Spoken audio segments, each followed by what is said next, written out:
dans les colonnes du magazine Zèbre. L'ancien ministre de la Santé a raconté comment il se sert de troubles pour en faire une force. Le dernier numéro du magazine Zèbre.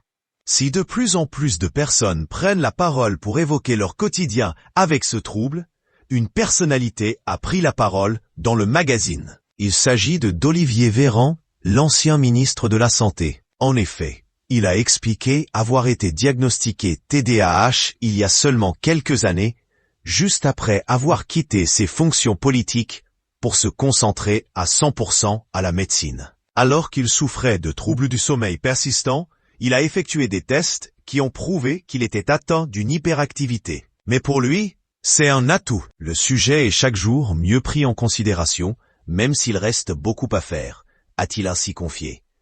Olivier Véran ne souhaitait au départ pas évoquer le trouble dont il est atteint. Alors qu'il ne souhaitait pas évoquer le fait qu'il est atteint de ce trouble, il a tenu à faire une entorse à sa règle pour pouvoir aider le plus de personnes possible, et surtout parce qu'il souhaite sensibiliser sur le sujet. J'ai fait une entorse à mon vœu de silence, pour la cause. Les troubles hyperactifs sont un univers complexe où l'on peut aussi piocher des atouts pour la vie, c'est le sens de mon témoignage. A-t-il ajouté. Sur les ondes de France Info, la fondatrice du magazine Zèbre.